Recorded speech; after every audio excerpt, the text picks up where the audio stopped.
Hi everyone, and welcome to episode 12 of Not the Worst at Knitting podcast. My name is Michelle, and I am the knitter and knitwear designer behind meeshyfrazz knits. Oh man, I am super excited today because I am just a couple of days away from Flock Fiber Festival. So this might be a shorter episode than usual, I think, most likely. I don't have as much to talk about today just because I've been kind of trying to get ready and there's been a lot going on. If you remember when I was chatting last week, we celebrated Thomas's birthday, so there was a lot of time that I took off. So I didn't really get as much knitting time done, and then also I spent a week, mad dashing to finish his Viking socks, so that kind of took away from some of my plans. So I've got a couple of projects to talk about, but it won't be as many as the last few, but that's okay. Yeah, I'm mostly just super excited for Flock and starting to think about what I'm going to bring with me, not only to wear, but what projects I want to work on. So yeah, why don't we just go ahead and dive in and then we'll get to that. So we can start today by talking about what I'm wearing. I have mentioned this in, my previous Most and Least Worn Summer Knits video. This is the Sunday tee by PetiteKnit. And this is a top-down yoke design. I believe, how much is it? It's $6.89 on Ravelry, and it's one of those PetiteKnit staple pieces that was really popular when it came out, and a ton of people have knit this. I know her Sunday line has a few different, I think there's a couple of different sweater options as well as the tee. And it's a really lovely design. It's quite pretty. It's not complicated. It's really easy. It's basically just ribbing that you do to shape the yoke while doing increases. And then the ribbing eventually stops at the yoke, and then it's just stockinette. One thing I really like about the tee is that you've got these folded over hems. So you do this little purl bump. Basically you do knitting on a smaller needle, you do a purl bump, and then you do knitting on the back, and you fold that over and you use that purl bump to kind of mark your line of where it's going to fold over, and it gives kind of a clean edge. So you do that on the collar, the sleeves, and the bottom hem. And that's a great detail. So this tee uses fingering weight yarn, and the cats are playing, of course. You use 3 different needle sizes for it, and I used the recommended needles. So it's a US 0, 1.5, and 2.5, which is a 2, 2.5, and 3 millimeter needles. You do the smallest needle sizes on the hems because you want these edges to be much thinner than the rest of the fabric. And then it's been a few years since I knit this, so I don't remember why there are 3. My guess is you probably change your needle size once you go to the stockinette and once you're out of the ribbing. Yeah, I knit the smallest size on this. The size range for this pattern is 34¼ inches all the way up to a 59½ inch bust. So decent in the size range. Probably could go a little larger, but I know this pattern is a few years old, and that's probably why there's not as many sizes. I believe this is meant to have not a ton of ease, maybe 2 to 4 inches of positive ease. And yeah, like I said, I knit the smallest size.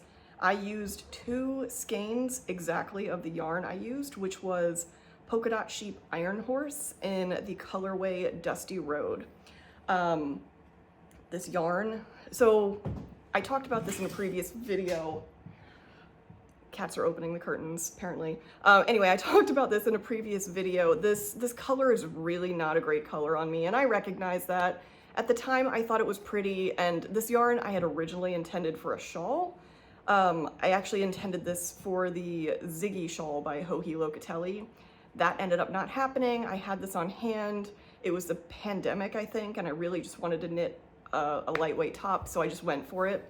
So yeah, I really don't love this color on me. I don't think it does great things for my skin tone, but the yarn itself is incredible. Polka Dot Sheep Iron Horse is, I think, yeah, it's 75% merino and then 25% mulberry silk. So it's really soft. It gives you a little bit of drape, but the merino helps to give you memory as well. So it's still really nice to work with, but it feels luxurious. It has a little bit of a sheen to it, which you can kind of see. I think it's a great base. I've used it a couple of times. I have another sweater that I used this and held double with some Surrey alpaca, and that is just the most luxe sweater. So I'll share more about that in the fall or winter when I actually wear it. But yeah, I don't wear this as much as I should, just because, well, one, the color is not great on my complexion, and then two, I wish I had knit this one size bigger. This was very much me choosing the smallest size so that I could use up the yarn, which I did. I used the yarn, I used every little bit of yarn, and then I even had to pull from stash to finish sewing down the hem. Like, I actually ran out of yarn right like halfway through sewing in the hem. Unfortunately, it's on the inside. I'm trying not to show my belly. But the hem is on the inside, so you don't see it. And I had some beige scrap yarn, which I was able to use. So I literally used every single ounce of the 2 skeins of yarn for this. But if I were doing this again, I would do the second size, because you can see, if you've seen the pattern, you know it's meant to have sort of longish short sleeves. Like they're meant to come a little bit down here, and then they're probably not supposed to be this tight. So, lesson learned, it's fine. I don't regret it. This was a great pattern to knit. It's a very quick, very easy knit. So yeah, if I did this again, I would knit it up a size, and then I would probably also add some short rows in the back. This pattern does not include short rows, and I guess she didn't include it because it's a bit of a wider neckline, but I still, even while I'm sitting here, I can feel like it starts to creep up my neck a little bit, and I feel myself kind of pulling at it. So I would add, and I mean, you could probably add, I don't think it would be terrible to just add a little bit of short rows right in that back area there. You could probably either add them in the pattern, like I think you could do it in the ribbing and it would be okay. But if you were worried about that, you could just add just a little bit of short rows before starting it, and it's in the back, like you're never gonna see that.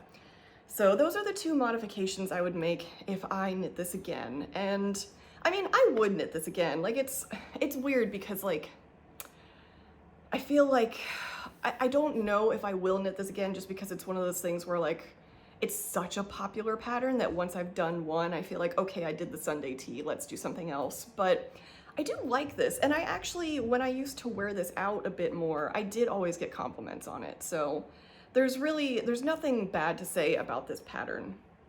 I quite like it. So that is the Sunday tee. I think that's pretty much everything to say about that. It's great to be able to wear it today. I think it's actually a really nice cool day here in the Seattle area. It's like 59 degrees. So if you are traveling to the area for flock, then I think you guys might actually be in for some good weather. I'll be honest, I actually haven't checked the weather forecast for the weekend, so I'm not entirely sure, but it's been a really nice, mild summer, knock on wood. Hopefully I didn't just jinx us all. I mean, I am also a little bit outside of Seattle. I'm not in Seattle proper. And if you're familiar with the area, microclimates are definitely a thing here. And so you can be 10 miles away and have very different weather. So we'll see. But I'm super excited for flock. If you are coming to flock and you see me, please say hi. I would love to meet you. I'd love to chat with everybody. I'm just so excited. I feel like my friends and I have been planning for flock since we finished flock last year. And so the fact that it is just a couple of days away, I'm just like, ugh. So when this goes live, actually, it will be the Friday of the beginnings of flock. So I don't know, a lot of you may not even watch this until after flock, I'm not sure. But yeah, this will be coming out Friday, and then there's only classes on Friday for flock, and then the actual marketplace is Saturday and Sunday, but I don't know, I can't wait. So that probably will lead me into talking about what I have to share, which, like I said, is not as much as I was hoping for. We'll start with a sort of finished object. This is a half finished object, and it is one of my versions of the Viking sock. So last week, you will remember that I finished these for Thomas, which is super exciting, and very happy these are done. Finished those for his birthday, plus or minus 3 days. And this was the pair that I had originally started that were for him that didn't fit. So what I ended up doing is I ripped out the heel because that was too big for me and put in a smaller heel, and then just finished it up, put in a smaller toe as well. And what I mean is, so I just did an afterthought heel, and when I pick up the stitches for the heel, I go right into a decrease round, and I'll actually double decrease. So instead of, like, normally when you pick up a heel, you'll like knit a row and then you do a decrease row and then you kind of alternate from there. And with this, as soon as I pick it up, I would do where you typically knit 2 together, I will knit 3 together. Where you typically SSK, I will SSSK. And that first round, it's just like an extra rapid decrease that starts it so the numbers are a little bit smaller, and that's always worked really well for me. So basically, even though this is a 72 stitch sock and I wear a 64, did I say stitch? Yeah, 72 stitch sock, and I typically wear a 64 stitch sock, that rapid decrease at the heel allows me to have the same kind of width and length that I'm going for, based on my heel measurements. Now, your mileage may vary, all of our feet are different, heels are different, insteps are different, so the results for me could potentially be very different for you. And, you know, that's actually something I've learned even just having to get the perfect fit for Thomas's socks, because something as simple as going up a needle size for color work works for me, but for him, I have to go up a full sock size and a needle size just because of that heel to ankle width. And I think that's super interesting, and it's something you really won't know until you knit a sock for your foot, or at least do the measurements so you know how that's going to actually like work. Anyway, so let me pull out so you can see. This is basically where both of the socks were to begin with. So this line here is where my heel is going to go.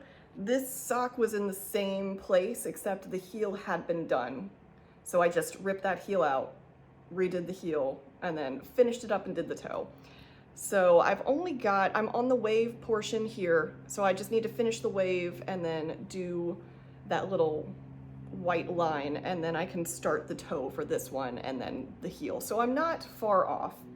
And the technique that a lot of people recommended to me for that sweater, that cardigan that I don't want to work on, that's what I used for this. So the last few mornings, I will make myself a cup of coffee, I will put on a podcast, and I will just grab this and knit a few rows until I've finished my coffee. I don't do a ton, but I just do a little bit, and after a few days, this was done. And it's great because, I mean, after knitting so many versions of this Viking sock, I'm over the Viking socks, but I also really want to finish them. I want this out of my, languishing whip category, and I love having socks that I can wear, so I just want them done. And plus, now it would be fun for Thomas and I to have matching socks. So that's done. Work in progress. If you haven't watched my previous videos, then this yarn is Cascade Heritage Sock, which I love. This is the first time I've used it, and I am so impressed. And so I mentioned that it was really nice to work with. It was quite soft, and I just really enjoyed working with it. Well, let me tell you, after blocking it, it's even more incredible. I don't understand. Like, I don't know what is in this yarn. I don't know why it's so good, but it's so good. So these are blocked, and literally even I took them out of the water and I could feel it. Like, I grabbed the sock out of the water and I was like, whoa. I texted my friend because I was like, have you ever used this yarn? Why is it so soft even while it's wet? I don't get it. It's so incredible. It feels so good. I really think these are the softest socks I have ever knit. I can't stop just touching it. I'm so impressed with this yarn, and the fact that a skein was $12, like, I think this might be my new favorite sock yarn. Like, I love an indie dyed yarn. Those are great, especially when you want something speckled or really fun colors, get some tonals in there, maybe do self-striping. But if you just want a good basic sock yarn that's like solid colors, I cannot get over it. So I will definitely be using this sock yarn again. The next time I want to do some sort of color work where I just want basic colors, I will get this yarn. I'm so impressed. So get this yarn if you like knitting socks. Or if you're just looking for a good fingering weight yarn that's got some nylon in it, like, I think this would be incredible in a top. So I'm actually curious now if Cascade has like DK or worsted weight yarn in the same sort of fiber content, because I don't know, I think that would just feel really nice. Something I need to think about. I need to do some research on. It's funny because Cascade is actually technically local to me, like their mill is out here, but I haven't worked with their yarn a whole lot, and now I'm feeling like I need to change that. So especially when you want just more of an easy to find yarn that's not gonna break the bank. Also, I should mention too that I had to buy a new ball of yarn, is this one, for Thomas's socks, because I wasn't gonna have enough of this denim color to do both. I bought this yarn a year ago, a little over a year ago, I think, and I went to the same yarn store and bought the same colorway, which is denim, and they're exactly the same. Exactly the same, a year apart. Like, can't tell the difference. So impressed. I can't say enough about it. So if you're looking for sock yarn, definitely give Cascade Heritage a try. And this is not sponsored. I bought this with my own money. Just super impressed. Okay, so that is my only pseudo finished object, and it's not even like a finished project. It's just one of 2 socks, but that's gonna count. And then we'll show my my latest work in progress, which is the same thing I've been working on for a bit now. I was really hoping, I was hoping to have this finished by today, and I was also hoping that I would have this finished by Flock so I could wear it on Sunday, but I'm thinking it's not gonna happen now. It's moved a little slower than I would have thought. But here is the progress on my Everyday Attitude tee. This is a summer top by Susanne Sommer, and I am using Blue Sky Fibers Metallico yarn, and I am just striping it. It's meant to be a striped top where it's just like 2 colors. I am striping it with 4 colors? 1, 2, 3, 4. Well, a few colors. I can't do math apparently. But I'm using up scraps to do this top, and I'm really enjoying it. One of the things I love about it is that it's got this really cool chevron effect on the shoulders, that you basically do shaping on the shoulders to give yourself that effect. And it actually wasn't the construction I was expecting just based on the photo. And I really enjoyed working it. Like, it was I mentioned this last time, but it's one of those patterns where it's actually really nice to work this flat because it's garter stitch. So if I can, yeah, you can see it is garter stitch. And so it's actually, it moves quicker when you're knitting it flat than when you're in the round. And as you can see, I'm now in the round, which means I have to purl every other row. And it's not slow, but it's definitely slowed down a bit. And I don't think it's gonna be done for Flock. Maybe, we'll see, but I'm not holding out hope at this point. why don't I talk a little bit about some of the features though. So one thing that I think is really cool, it has this slip stitch detail on the sides to give it sort of like a faux seam. And then eventually what you'll do for finishings is you do a pickup on the collar and the sleeves to do, I don't think it's an I-cord edge. I think you just pick up stitches and you're supposed to do like a stockinette stitch rolled edge. Now I don't know if that's what I'm gonna do. I might still do an I-cord just because I think that would look nice. My only fear with the I-cord, which is I wonder why the designer chose this option. My fear with the I-cord is that it's going to tighten up this collar. I can fit this collar over my head, but it's not the most roomy collar. So it's pretty close to my neck, and I'm nervous. If I do an I-cord edge, I need to do it very loosely to make sure that there's still some give. So I'm gonna need to figure that out once I get there. I really don't know what I'm gonna do yet. There are also, of course, some modifications that I made to this just based on my own preferences, but also just maybe a little bit based on getting it to fit right. One thing I thought was interesting was I got to the same point just about in front and back, and it was only like here.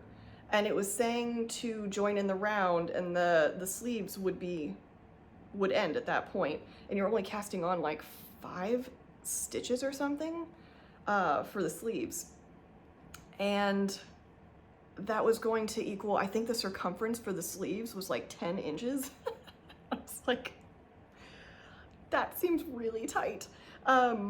So granted, I will say I am knitting the smallest size with a gauge that should give me the second size, and so I was thinking that there might be something to that. Like, I don't want the smallest size sleeve circumference, but then the second size sleeve circumference I think was only 10.5 inches, which I still felt was really tight for a sleeve. And then I think the third size was closer to like 12 inches or 12.5, something like that. I don't want sleeves that are going to strangle my arm. Like, as you can see, this is tighter than I would like, and it bugs me. I wish these sleeves were looser. Like, I just don't want, I want to have a little bit of flexibility there. And especially like these are not long sleeves. Like, they don't come very far out, and I just don't really want to like strangle my armpits. It didn't sound great. So I decided to add some length to the front and the back. And there were some other things I needed to account for because I have all of these different colors. Like, instead of me having 2 stripes to where it doesn't really matter as much, I've got this sequence, and I think total it's like a 6-color sequence because I threw in the blue a few more times. And so there's like an entire repeat that you have to follow in order for it to flow properly. And when it was time for you to join the front and the back, I think they only had the back be 4 full rows longer. And when I say a 6-color sequence, that actually ends up being a 12-row sequence because each color is 2 rows on this.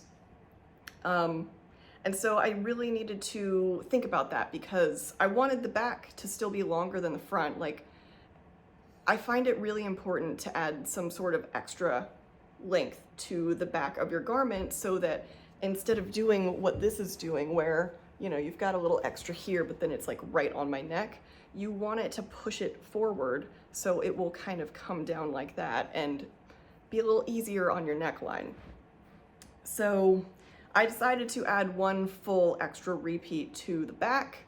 And then I also, so I added I think I added 1 more full repeat to the front, and then I added 2 full repeats to the back, and then I joined. And that gave me, I wanna say I'm closer to like a 13.5 inch diameter circumference sleeve now, something like that. And when I try it on, It's still a little bit on the snugger side, but it fits fine. So I cannot imagine if I had actually joined where it recommended me to join. I don't know, like, I don't even think I have super big arms, so I don't, I don't know.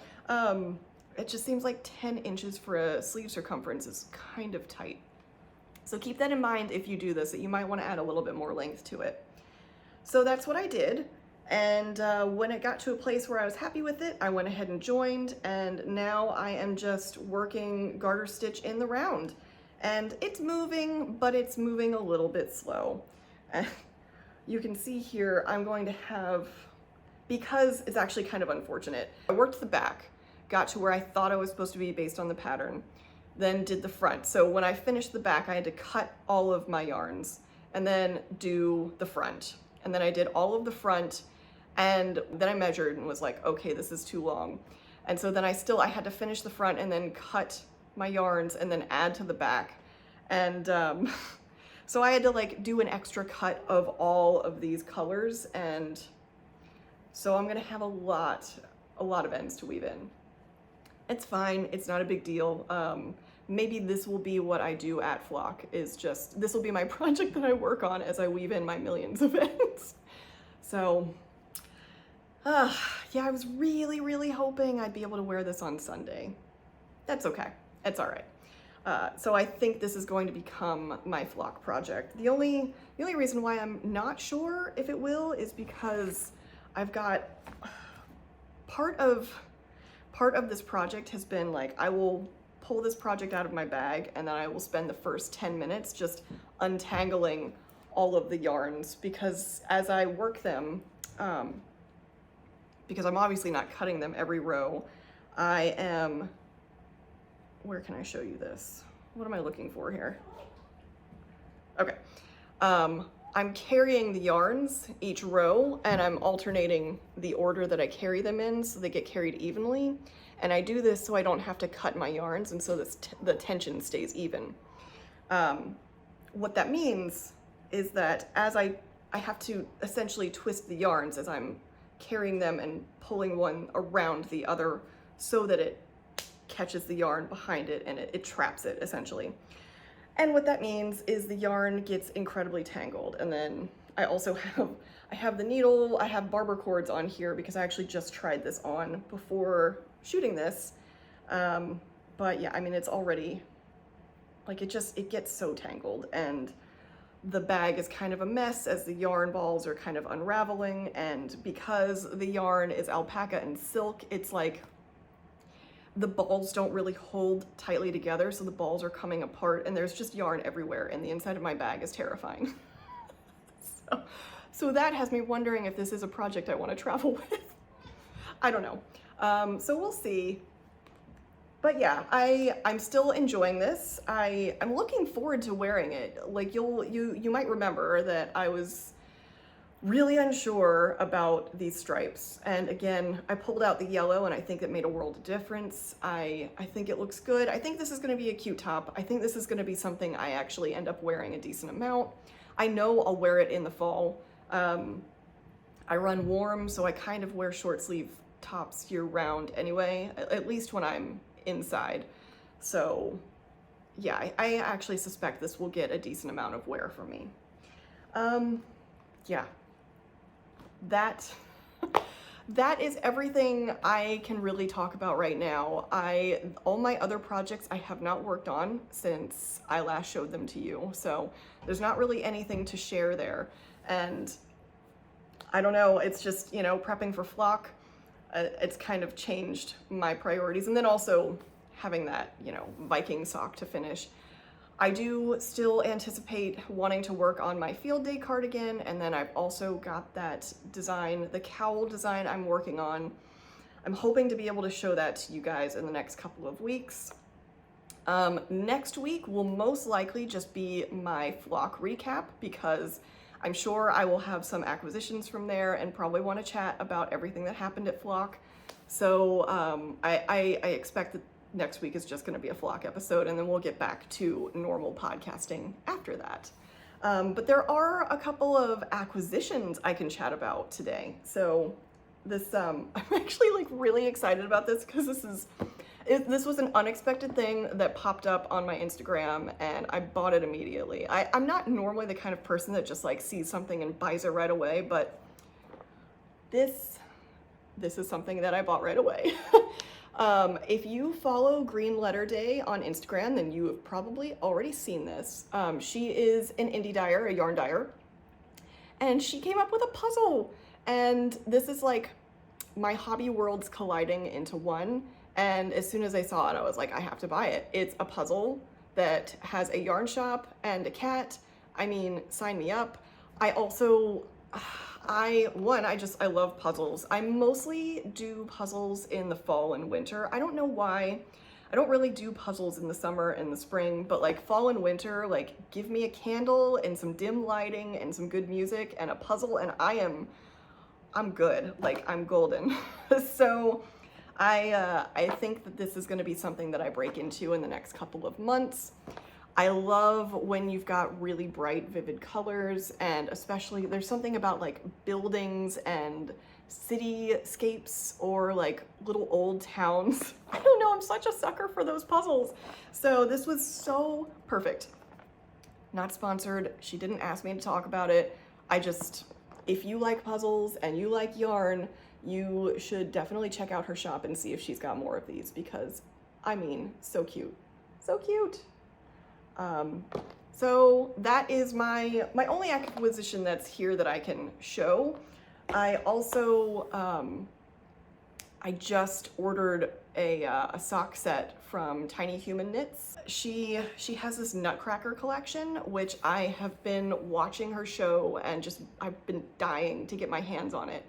And she put out a self-striping sock kit.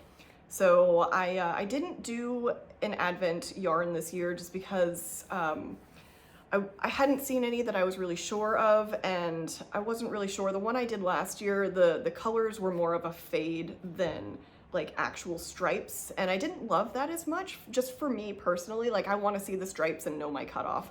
And so I was hesitant about doing a blind order. Like I don't really like to do mystery orders because, like I've talked about before, 9 times out of 10 I end up disappointed. So she put this out and like I could clearly see what the sock would look like. And while it's not an Advent, not every stripe is different, the colors that she put together I love, and it's called Nutcracker, so it's perfect for December. So I think that is the yarn that I'm gonna use for a December sock that I'll just do a little bit on it every day. And I'm really excited about that. So I think it already shipped, and I'll probably have it like next week, but I'm not touching it until December 1st. So yay. I don't know if she still has anything available. Like she posted when it was gonna be on, and I went on right when it was available and ordered it right away because I did not want to risk not getting it. So once I do get that, I'll show it on here and let you guys see what it looks like. She said that she did a few different versions with that color scheme. Like you can also buy separate skeins of those colorways to create like a striped sweater. And she said that the colors were actually based off of an old Gap sweater. And I could definitely see it. Like when she showed it, I feel like if you've been around when Gap used to have their like annual striped sweater during the holidays, then you'll see that and get some feels. So I'm really excited to get that yarn, and that's the only thing that I have bought in recent months, I think, because obviously flock, a couple of days, saving my pennies. Hopefully I'm not gonna go nuts, but we'll see. Yeah, so that does it for acquisitions. That does it for my Knitty chat. The update on my books is just that I'm still reading Yours Truly by Abby Jimenez, and I am thoroughly enjoying it. This is my first book that I've read from her, and now I want to read all of her books. Side note, it turns out that Yours Truly is number 2 in a series, which I did not realize when I checked this book out, but I don't think it'll matter too much, so I'm not too mad about it. But it is so good. It has, I don't know, it kind of, at least in the beginning, it kind of gave me like You've Got Mail vibes, which is probably my favorite movie of all time. Like, I just love that movie. I love the whole banter and the email writing, basically like writing letters, and I don't know, it's just really fun, and a little bit of the will they won't they kind of hate each other, they're kind of enemies, but then they get along. And anyway, it's a good one, so definitely check that one out if you're looking for something to read. I'm not finished yet. I actually had to take a little bit of a break just because it was actually making me lose sleep, because I was enjoying it so much. I stayed up until like 2:30 in the morning reading it, and then was completely exhausted the next day. So I purposely didn't read it last night because I needed to get sleep. But yeah, it's a great book, and I'll probably be done with it soon.